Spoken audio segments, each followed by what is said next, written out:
memory that has been etched into my mind took place on that same temple,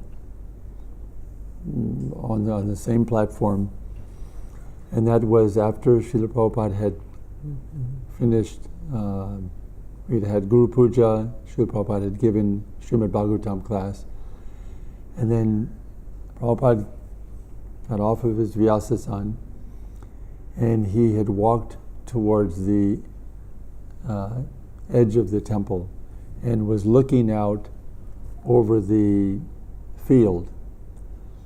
Still, the coconut trees were still there, and there was a building that had remained outside of ISKCON's possession after the rest of the property had been acquired. And it was a house that was owned by a man by the name of Mr. Ratnaparki. So we called it the Ratnaparki house. So since Srila Prabhupada's previous visit, that house had finally been acquired, and we had, were making use of the house.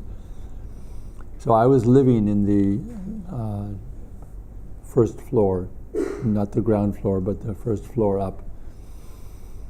And I recall sometimes, you would see Srila Prabhupada, just have a glimpse of Prabhupada, see a particular expression, and it would be so profound and so deep. So this is what I felt watching Srila Prabhupada look towards that house. But he seemed to be looking, to me, he was looking at the whole world.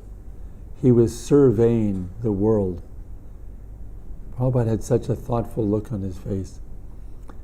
And then Srila Prabhupada adjusted his lungi, and then he said, I want to see the house. So the devotees immediately kind of gathered behind him, and Srila Prabhupada started walking towards this house. This was very typical. Whenever anything new was constructed, Srila Prabhupada wanted to inspect it. So Prabhupada walked into the house, he looked in the rooms, he walked upstairs, then he pointed toward a door that was locked, and he said, "Whose room is this?" And one of the devotees mentioned, Jagatapurusha lives there. So Prabhupada said, "Open the door." So I immediately unlocked the lock and opened the door, and Srila Prabhupada walked in. By Krishna's mercy, everything was neat and tidy in the room. And Srila Prabhupada was pleased. And then he came out of the room, and he wanted to walk up some very old rickety stairs that went up to a little loft area. No one was staying there. It was very small, just like a little attic area. Prabhupada wanted to go up there. Tamal Krishna Maharaj immediately said, "Oh, Prabhupada, that's too risky, too dangerous. The boards on the steps are old, and I don't think it's a good idea for you to go up there."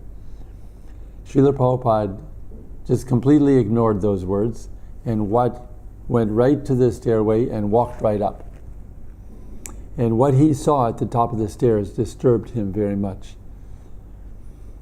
In that little small area between the top of the stairs and a window was an area maybe 6 feet by 4 feet, something like that. And there was a pile of damaged Srimad Bhagavatam books. Srila Prabhupada looked at that. He did not like that one bit. These were books that had been damaged with mold because they had been stored in a place that had too much moisture. And, the worms had eaten away at parts of the book. So these were books which were destroyed. And perhaps, I don't know, but perhaps the devotee who needed to clear that area didn't know what to do with the books, so he just put them in this space, which was out of the way. nobody ever would have imagined that Srila Prabhupada would walk up and see these books. Prabhupada was very, very, very angry. This is the first and only time that I personally had witnessed Srila Prabhupada's anger to this extent. Prabhupada immediately wanted to know who's responsible for this, how this happened. Some explanation was given to him. And then Prabhupada turned around and started walking down these steps. And he walked past all of us. And I noticed that Srila Prabhupada's lip was quivering. Prabhupada was so upset. So it was a very, very, very awkward time. Nobody knew what to say. It reminded me of the pastime of Lord Nrsingadev, who was exhibiting so much anger that the demigods were afraid to approach him. And they didn't know what to say or what to do because the anger was so too much for anybody to even grasp or relate to. So Prabhupada walked out of the house and he walked towards the back of the property and towards the hut where we were all living. And some few months before, we had the groundbreaking ceremony and a cornerstone established, and a stone had been created saying International Society for Krishna Consciousness, founder Acharya A.C. Bhaktivedanta Swami Prabhupada. This is the cornerstone. That stone somehow or other, since Prabhupada's previous visit, had broken in half and was lying on the ground outside the hut. So after seeing this pile of books, Prabhupada came to the hut and saw the cornerstone broken. Prabhupada was very, very upset also about that. I mean, he was seeing our negligence and our incompetence. And so Prabhupada went up to his quarters. We all went about our various services. And several hours later, I came up to the rooftop where Srila Prabhupada would generally go at around 4 or 5 in the afternoon and greet guests. So I noticed that Srila Prabhupada was smiling. He was so relaxed. It was amazing contrast from what I had seen just 2-3 hours before. But I knew that the devotee's anger is not because of the modes of material nature.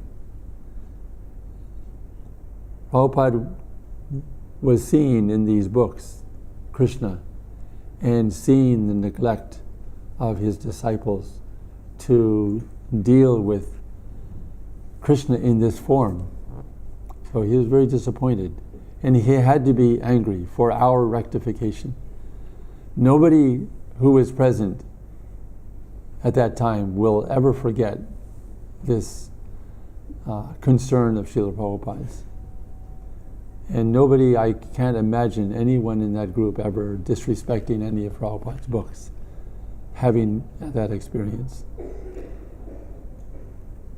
So there were many other times numerous occasions would walk with Srila Prabhupada, and we would have opportunities to ask Prabhupada questions.